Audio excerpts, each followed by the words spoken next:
Doug says come to Alberta, and we just might. Okay, welcome back to the Freedom Pines podcast. I'm your host, Jamie AB. Don't forget to like, comment, and subscribe if you like my video, and maybe share because it's hard to break those algorithms. But let's get into today's video. Friend Danielle, Premier Smith, thank you for the best premier with this great city of Calgary. And you know, I got to tell my friends in Ontario, you want to come to a happening place, come to Alberta. Okay. First of all, I am really hoping that my YouTube takes off enough that I can start traveling Canada again with my children. And I'm really hoping that we get out to Stampede. You guys might be like, you might want to come without kids. No, listen, I don't drink.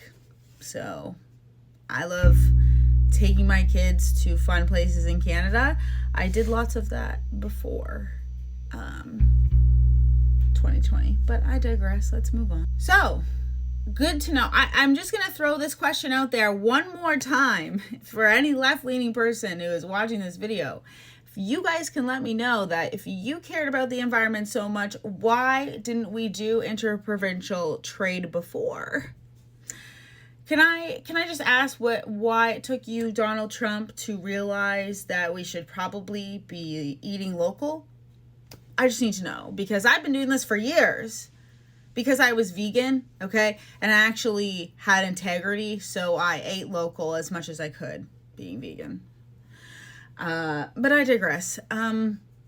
Apparently, there's been a deal struck with Alberta and Ontario, and thank goodness for this, because that means that more jobs will be coming to Ontario.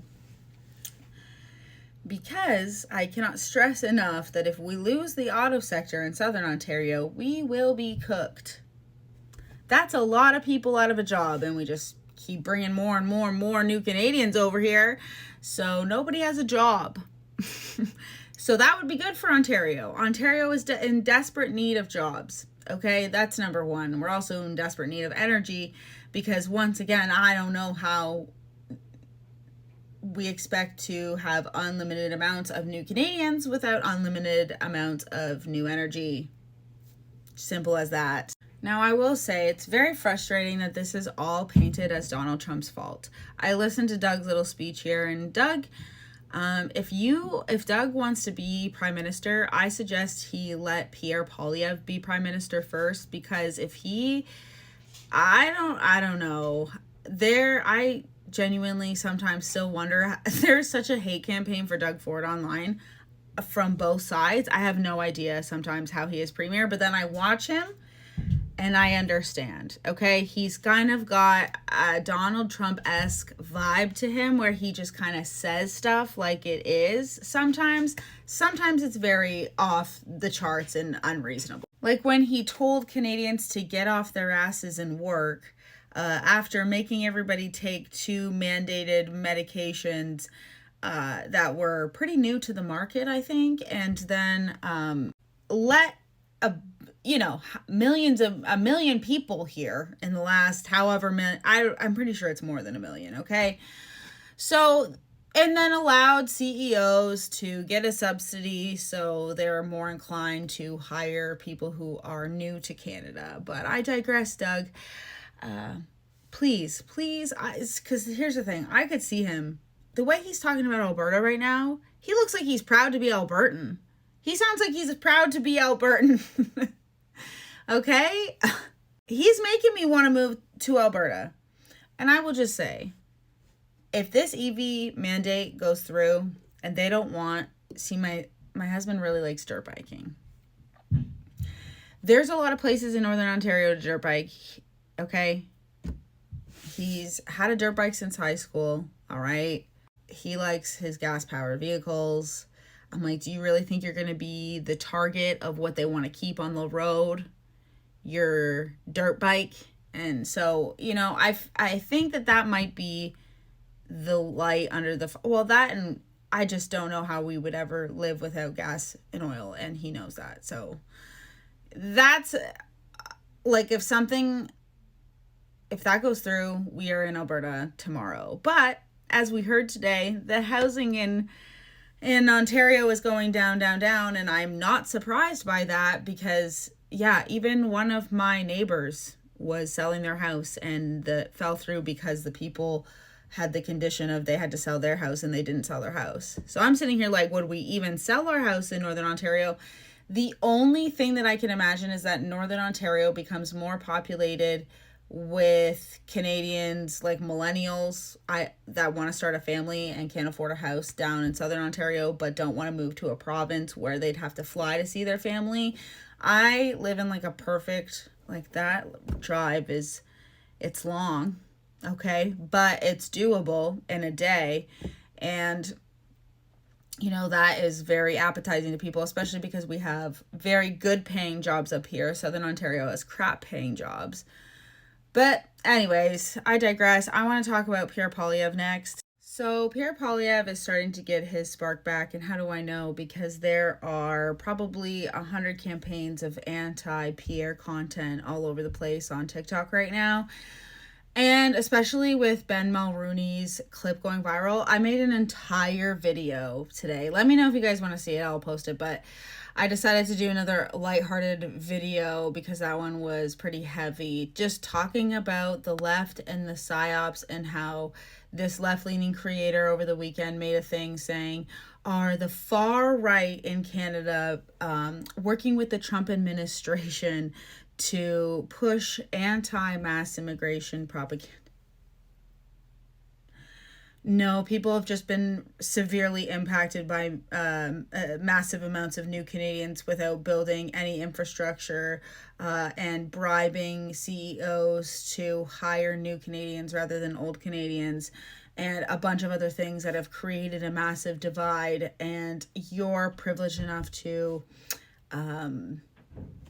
not be impacted by it. But I digress. This is exactly what I want to see from Pierre. This is what we all liked about him. He's a dad, okay? We have an evil babysitter, not even a friend like Trudeau was. Trudeau acted like he was our friend.